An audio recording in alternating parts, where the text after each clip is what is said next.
말이라는 뉘앙스라는 것을 가지고 있는데요. 저렇게 하지 말고 이렇게 해 할 때에 이렇게 해 하더라도 저렇게 하지 말고라는 말이 포함되어 있습니다. 오늘 본문 말씀 9절의 시작이 그러므로 너희는 이렇게 기도하라. 단 한 줄의 말씀이지만 이 말씀 속에 뉘앙스가 있습니다. 저렇게 기도하지 말고 라는 말씀이 포함되어 있습니다.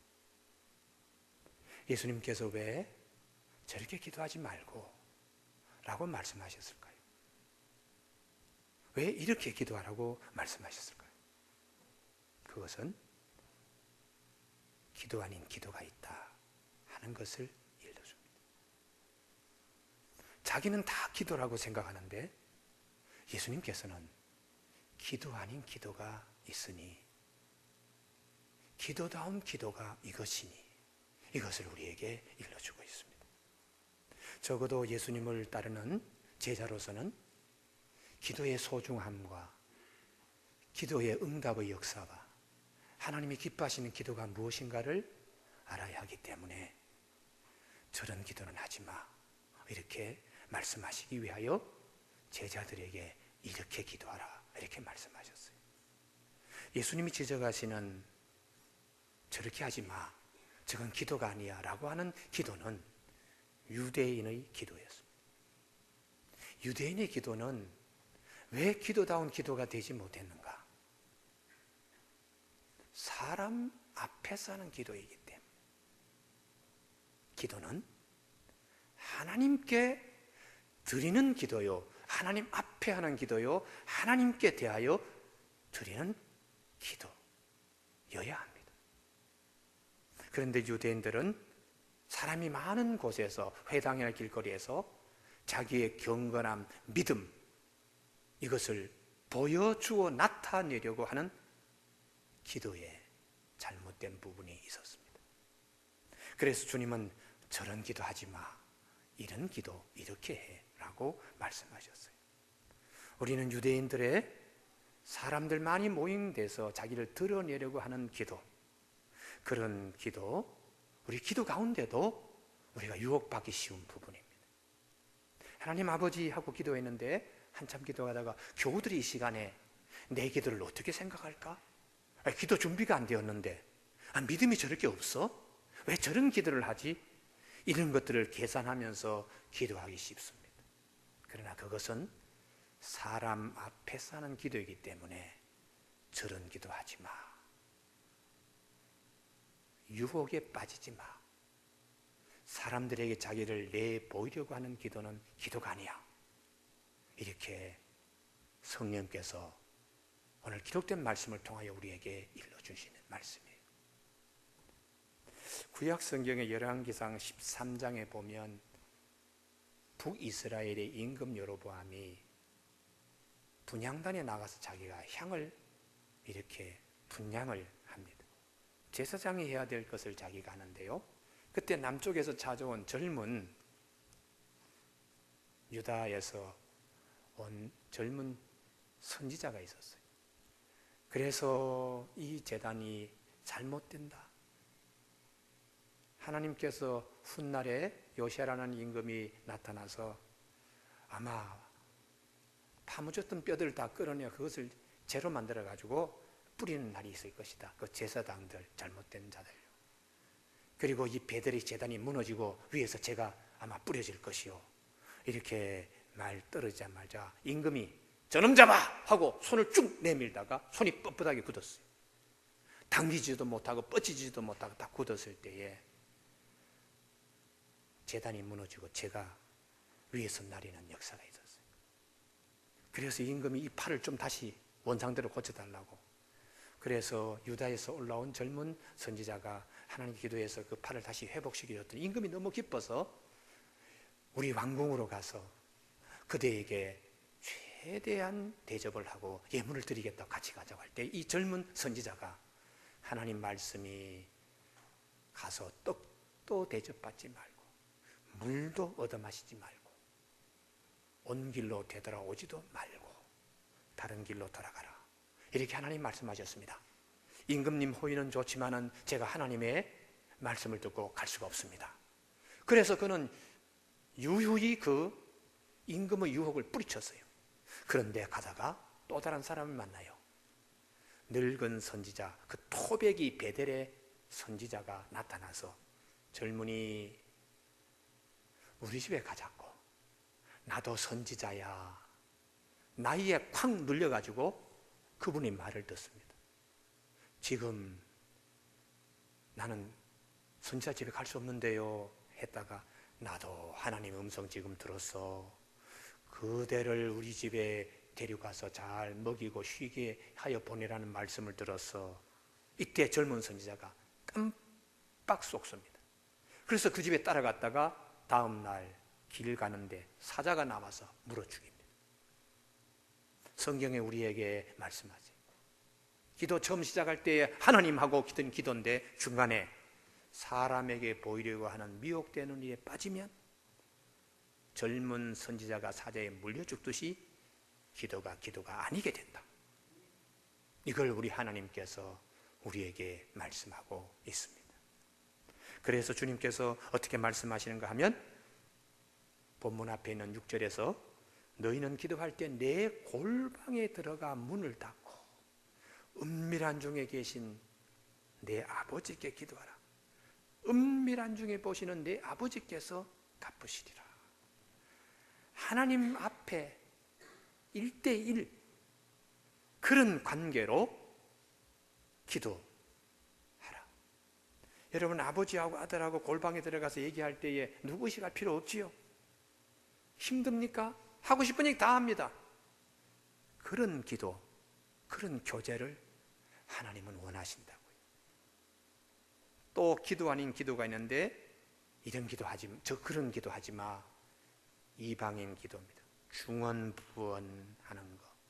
말을 많이 해야 들으시는 줄 착각하지 말라. 이방 신은 수없이 말하고 심지어는 몸을 갖다가 상하게 해서 감동시켜야 신이 움직이는 것으로 생각하는 이방신과 하나님은 틀린다는 것이. 이 중언부언은 마음에도 없는 말. 우리가 흔히 기도하면 입은 입대로 돌아갑니다만 생각은 딴 생각이 날 때가 있어요. 그런 기도는 기도가 아니다는 거예요. 예전에 우리 80년대 우리나라에 교회가 세워질 때 성령 운동도 많았고 안수도 많이 했습니다. 그 중에 유명했던 안수가 눈 안수라는 것이 있어요.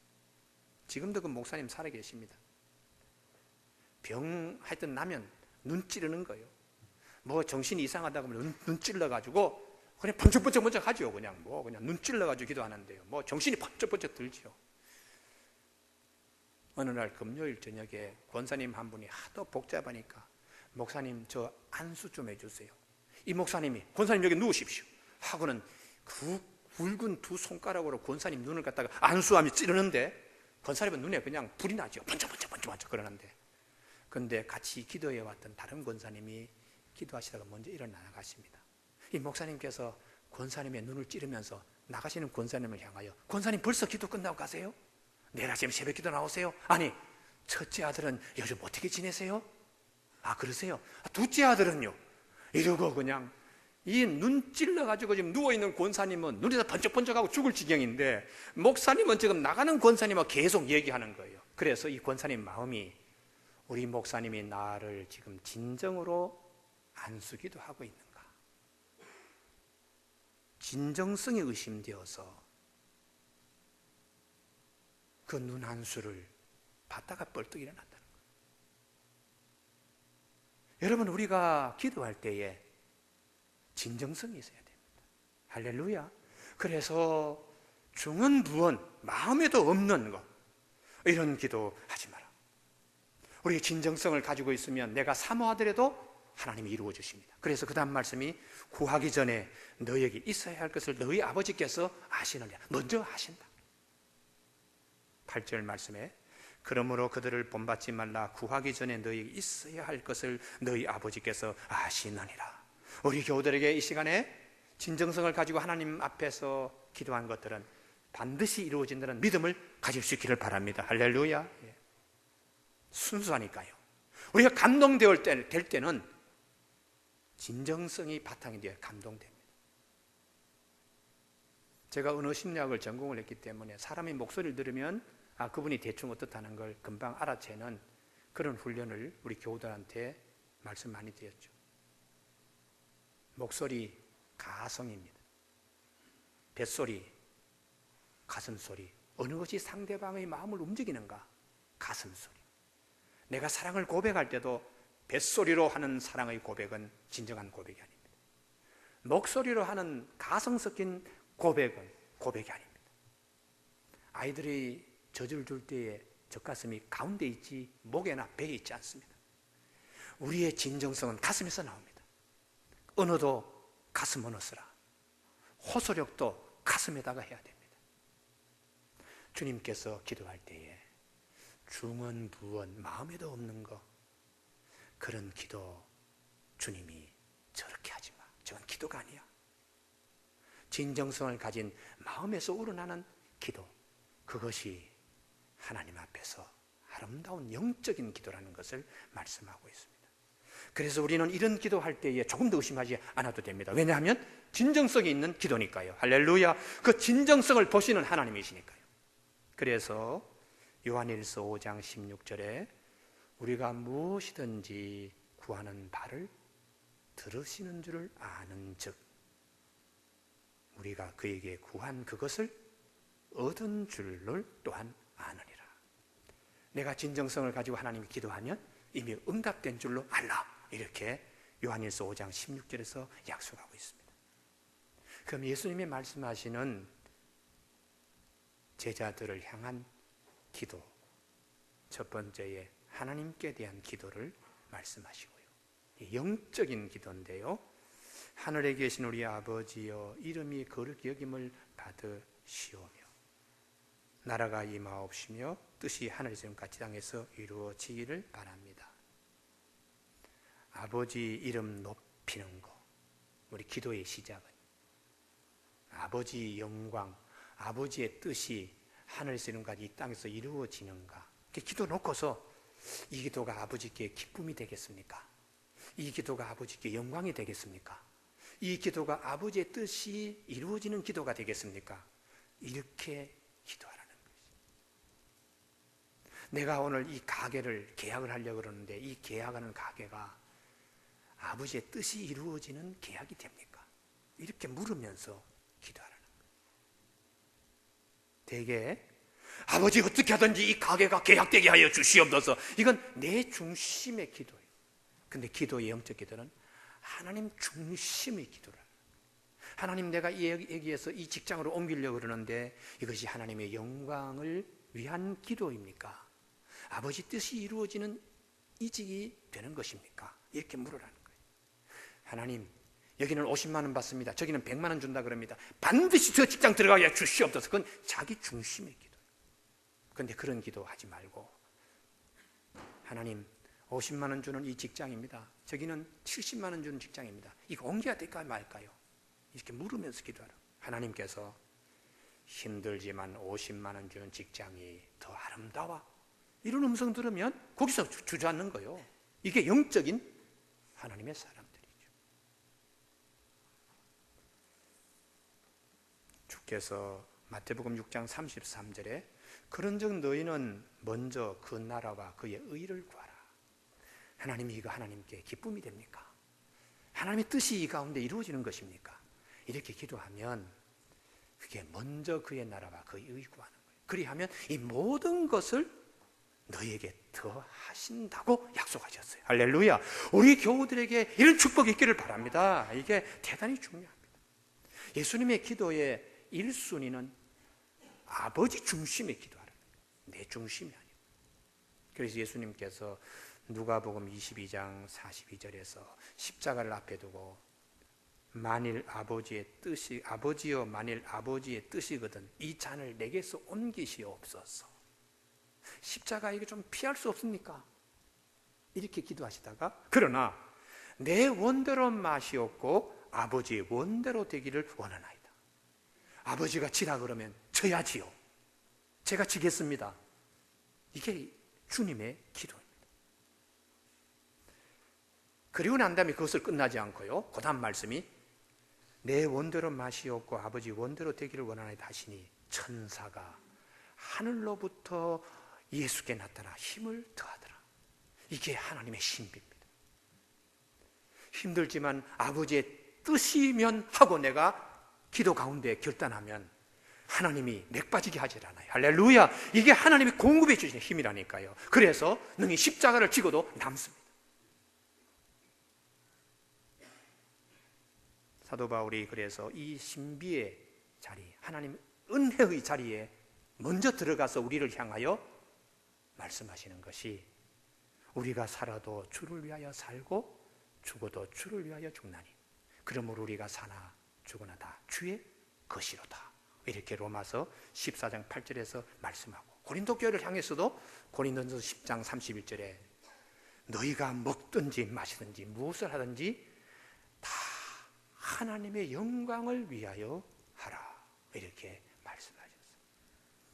여러분, 오늘 우리 예배 가운데서 아주 심각한 문제를 놓고 여러분들이 기도하실 때에 아버지 중심의 기도로 하시면 아버지께서 말씀하시는 역사가 있게 될 줄로 믿습니다. 이게 대단히 중요합니다. 이게 산 예배요, 이게 산 기도요, 이것이 살아있는 신앙의 역사입니다. 두 번째 영적인 기도, 나 자신을 위해서 기도하지 말라 그러나 성경 그 다음에 일용할 양식에 대한 말씀,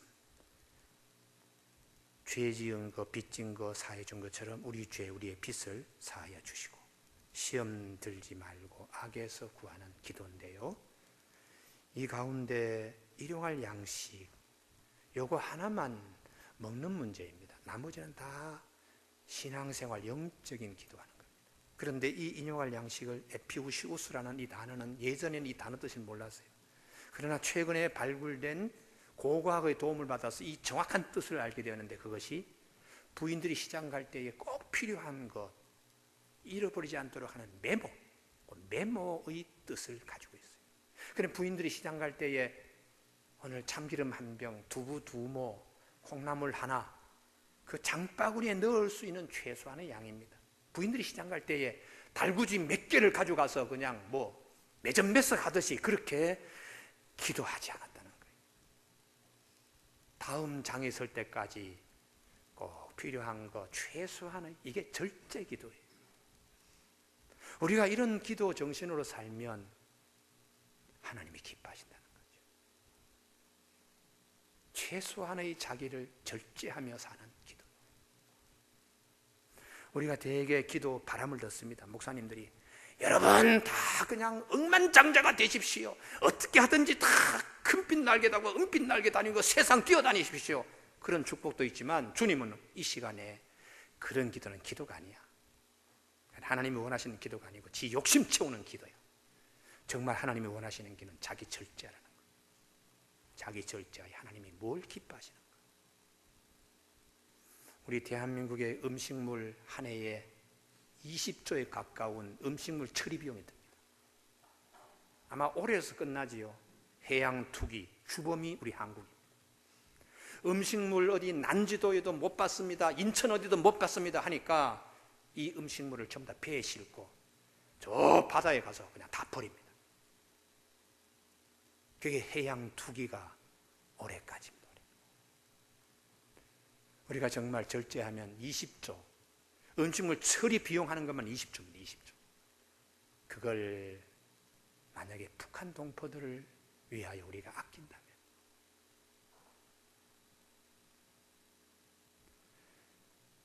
주님께서 일용할 양식, 죄 용서, 시험 들지 않고 악에 빠지도록 하고 특별히 강조한 것이 14절, 15절. 나의 기도 속에 이웃을 향한 한 가지 용서.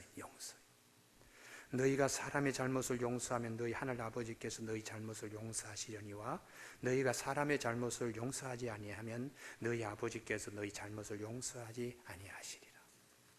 이웃을 향한 유일한 기도는 구제가 아닙니다. 용서입니다.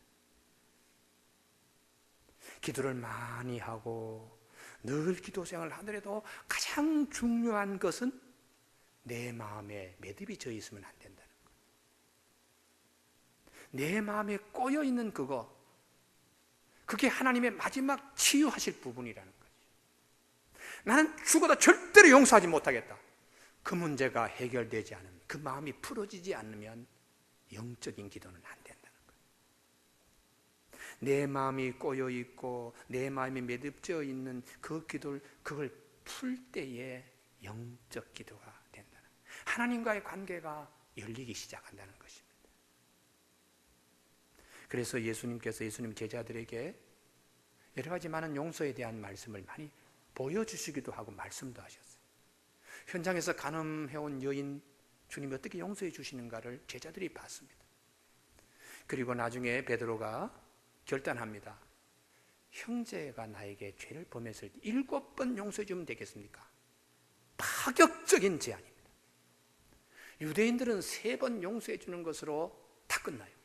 그런데 베드로가 6번도 아니고 7번 이렇게 얘기하니까 파격적인 제안인데 주님이 어떻게 대답하셨는가? 7번씩 70번까지라도 용서해 줘야지 라고 말씀하시고 그 말씀을 끝나질 않았어요. 그 다음에 길게 말씀하셨는데 그것이 우리가 잘 아는 한 관리가 있어서 임금님에게 1만 달란트 빚을 줬어. 1달란트가 6,000일, 노동자의 6,000일 품삯입니다. 1만 달란트니까 어느 정도인지 숫자상으로 셀 수는 없지만은 6,000배에 1만 배니까 어느 정도인지 알 수 있죠. 그런데 임금님이 한마디로 다 탕감해 줬어. 그런데 그 탕감을 받은 관리가 퇴청하자마자 길에서 자기 동료 만나가지고 멱살을 잡고서는 이놈! 돈 갚아! 그게 100데나리온 밖에 되지 않는데 이 동료가 길바닥에 탁 꿇어 앉아서 친구야 좀 도와줘. 한번 피하게 할 수 있도록 해줘. 아니 무슨 소리 하는 거야? 그러고는 그를 끌고서는 옥에다가 집어넣었다. 며칠 후에 임금님이 이 사실을 알게 되었어요. 임금님이 1만 달란트 빚지고 용서받은 그 관리를 불러들여서 내가 너에게 1만 달란트 빚진 것을 탕감해 줬는데 그날 나가면서 100데나리온 빚진 동료를 그렇게 할 수 있냐 하고서는 옥에다가 그 1만 달란트 다 갚기까지 옥에다가 쳐넣었다. 그리고 주님이 또 한 번 더 말씀하시는 거예요. 너희가 각각 마음으로부터 형제를 용서하지 아니하면 나의 하늘 아버지께서도 너희에게 이와 같이 하시리라. 마음으로부터. 입은 얼마나 용서합니다, 사랑합니다, 화해합시다, 그게 중요한 게 아니고 내 마음으로부터. 마음에 가장 오랫동안 남을 수 있는 질병이 상처라고 하는 것이 이 부분이기 때문입니다. 마귀의 마지막 올무가 이 부분이기 때문입니다. 기도를 많이 하는 가운데 우리가 일어나야 될 영적 현상은 처음은 기도하다가 미움을 가지고 기도하다가 기도 끝날 때 나도 모르게 용서가 되는 것, 하나님이 가장 기뻐하십니다. 우리는 그 체험들이 있어야 됩니다. 기도 가운데 주님이 가장 바라시는 것은 용서할 수 없는 일을 용서가 나도 모르게 되어지는 것, 그것이 주님이 가장 기뻐하시는 것입니다.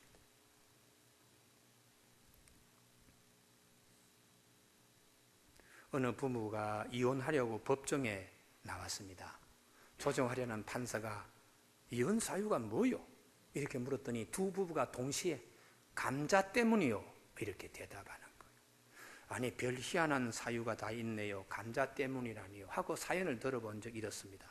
어느 날 부인이 방바닥에 벌렁 누워있는 남편, 그렇지 않아도 참 캥기는 게 많은데 감자를 쪄서 설탕과 함께 남편에게 내놓으면서 이거 드세요 했더니 남편이 벌떡 일어나면서 화를 버럭 질러요. 누가 감자를 설탕에 찍어 먹냐? 이 무식한 여자야, 당장 소금 가져와. 이렇게 소리치자 부인이 질세라 앙칼진 목소리로, 아니 고맙다는 말은 하지 않고 웬 소금 타령이요? 감자는 설탕에 찍어 먹어야 맛있지 소금 찍어 먹다니. 그러자 남자가 목청을 돋우며 어디서 말대꾸를 해? 내가 처갓집에 갔을 때 벌써 알아봤어. 처갓집 식구들은 다 감자를 설탕에 찍어 먹더구만. 그런 집안이 도대체 어디 있어? 그러자 부인이 뭐라고요? 당신의 집안은 어쩌고 무식하게 감자를 소금에 찍어 먹는 무식한 가정이라고. 그렇게 하니까 이 남자가 그래 무식한 집안에 태어났다. 이참에 갈라서자. 그러면서 이혼하기로 합의해서 남편과 부인이 법원에 판사에 갔더니 판사가 듣고서는 참 눈을 깜짝깜짝거리며 쳐다보았더니 남편이 자기에게 유리한 판결을 내려달라고, 판사님도 감자를 소금에 찍어 드시죠? 말더러 옆에 있는 부인이 판사님은 감자를 설탕에 찍어 드시죠? 그러자 판사가 이렇게 대답했습니다. 아닙니다. 저는 감자를 김치에 싸서 먹습니다. 여러분, 우리 삶 가운데에 작은 것 하나에서 자꾸 이렇게 매듭지어지는 거예요. 자꾸 매듭지어져서 나중에는 별거 아닌데 판사 앞에까지 가는 거예요.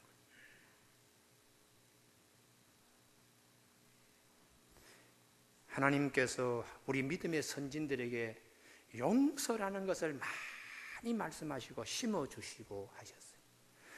믿음의 조상 아브라함에게도 하나님이 용서를 가르쳐 주시고 그 믿음 안에 심어주셨습니다. 이 용서하는 묘목을 마음에 심기 전에 하나님이 이삭을 주시지 않았어요. 창세기 18장에 소돔과 고모라 하나님께서 천사를 보내가지고 멸망한다 할 때 아브라함과의 두 분이 대화했습니다. 그것이 골방기도입니다. 하나님, 의인 50명만 있어도 소돔과 고모라가 멸망할까요? 그때 하나님께서 내가 의인 50명만 있어도 사하시라, 용서하시겠다.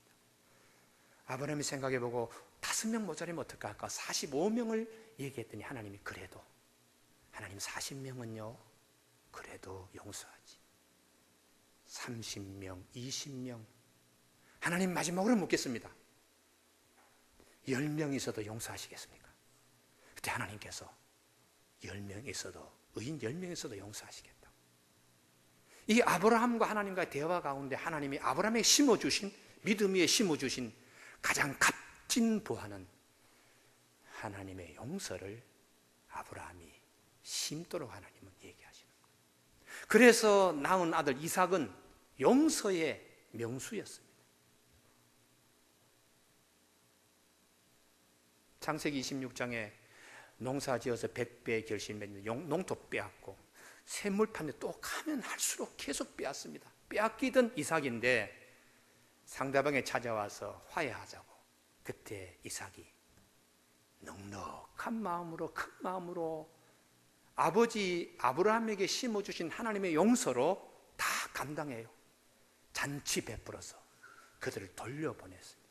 이게 아브라함 믿음의 넉넉함입니다. 이삭의 믿음의 넉넉함이요 아브라함 가정의 축복입니다. 그리고 제일 마지막에 완결된 인물이 요셉인데, 요셉은 여러분, 요셉이 우리에게 주는 그 요셉의 삶 가운데 가장 큰 것이 꿈 해몽 잘해서 애굽 총리가 되어서, 그건 우리에게 감동되지 못해요. 요셉의 삶에 가장 큰 감동을 우리에게 주시는 말씀은 용서입니다. 용서. 나중에 형제들이 두려움이 왔습니다.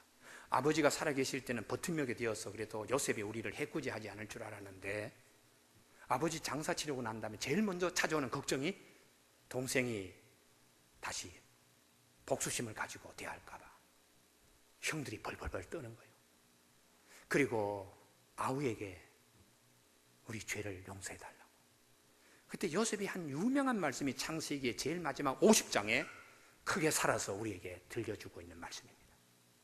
당신들은 나를 헤아려 하였으나 하나님은 그것을 선으로 바꾸사 오늘과 같이 많은 백성의 생명을 구원하게 하시려 하셨나니 당신들은요 두려워하지 마소서. 내가 당신들과 당신들의 자녀를 기리다 하고 그들을 간곡한 말로 위로하였더라. 이 용서가 하나님이 완성한 인물, 제일 마지막 인물에 가장 우리를 감동스럽게 하는 것입니다. 왜 말씀이 육신이 되어 우리 가운데 오신 주님이 기도를 말씀하시면서 왜 용서를 말씀하실까요? 용서가 하나님의 가장 강력한 성품이기 때문입니다. 하나님을 대표하는 성품은 용서입니다. 하나님의 사랑이 그 십자가상에서 나타난 것도 용서입니다. 죄로 죽었던 우리 용서받지 못할 우리를 용서하시기 위하여 친히 아들을 보내시고 아들이 거기서 돌아가셨습니다. 하나님 사랑의 극치는 용서입니다. 그래서 느헤미야 9장 17절에 주께서는 용서하시는 하나님이라. 오늘 우리 교우들 예배 가운데 오랫동안에 앓고 있는 질병들이 있을 겁니다. 그 질병의 중심에는 용서하지 못하는 것 때문에 앓고 있습니다. 주님께서 이렇게 말씀하십니다. 누가복음 17장 4절에 만일 하루에 7번이라도 내게 죄를 짓고 7번 내게 돌아와 내가 회개하노라 하거든 너는 용서하라 하시니라. 예수님이 십자가에 달려 돌아가실 때에 자기를 향하여 그렇게 모욕하고 아프게 했던 자들을 주님이 이렇게 기도하셨습니다. 아버지 저들을 사하여 주옵소서. 자기들이 하는 것을 알지 못하기 때문입니다. 오늘 우리 안에 기도 많이 할 때에 내 안에 용서하지 못했던 것들이 용서하는 하나님의 도우심과 위로부터 나리는 귀한 성품들이 머무르는 우리 모두가 될 수 있기를 원합니다. 기도하시겠습니다.